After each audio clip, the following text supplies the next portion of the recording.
Maestro is a 2023 film that is currently streaming on Netflix, and this is directed by Bradley Cooper and starring Bradley Cooper. I believe, if I'm not mistaken, his last film before this one was A Star is Born, which I really enjoyed. He might have had something in between, but I'm pretty sure A Star is Born was his last directed. I liked it a lot better. However, this film is being nominated for a few awards, including Best Picture at the Academy Awards coming up. And it's brilliant in many ways. I find that it is a film that is certainly starts beautifully, especially in its first act, and then gradually just starts to fizzle a little bit, in my opinion, for my own personal tastes, as it gets towards the end.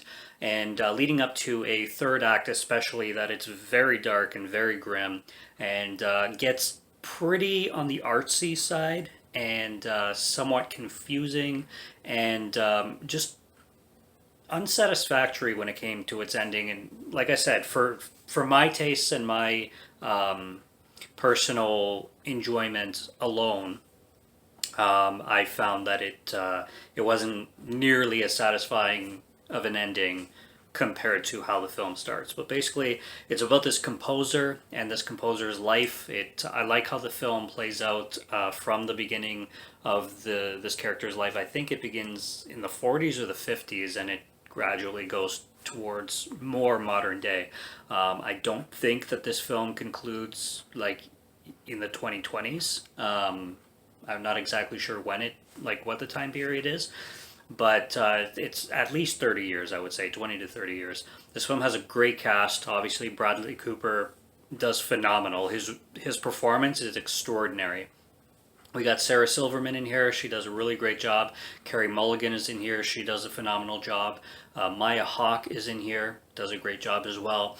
All the characters, the way they are, like costume design and makeup, everybody behind the makeup on these characters is again phenomenal, because the way they age and the way they look as they get older is very convincing and very believable, and everybody acts really well to how old their character is in that certain time, kind of thing. The film is filmed in 4:3, so you do get the black marks on the side of the screen. And part of it is black and white, and part of it is in color. I did like that feature. I thought it definitely elevated the mood of the film. And performance wise, it's literally top notch. I just found the plot to be confusing at times. I never knew who the main character, the protagonist played by Bradley Cooper, was with relationship wise. I'll just say that. I didn't like the whole dynamic of his relationships with people. I didn't know who was his partners, who was not his partners. Was he with somebody exclusively? Was he not? I don't know. Maybe I'm dumb. I just didn't get it.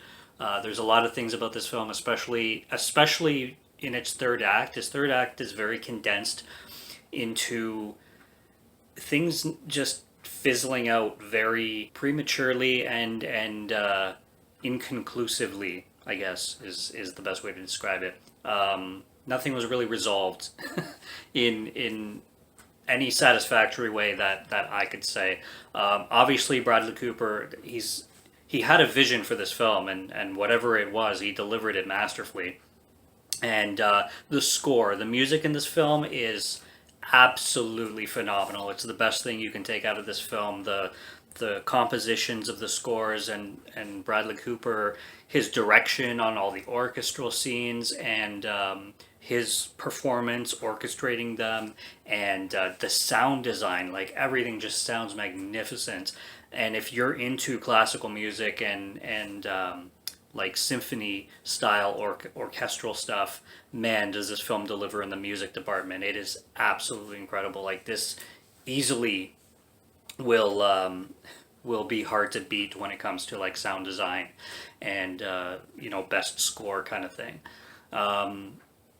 To me, plot wise and story wise, it wasn't the most satisfying. But can I appreciate it for a piece of cinema, and can I appreciate what it went for, and did it hit marks, yeah, I can definitely see Bradley Cooper wanted to do something marvelous with this, and he knew exactly what he was doing, and I think he did it. So the audience is out there, and the right audience for who this film is made for is definitely going to appreciate this, and it's worth watching on Netflix.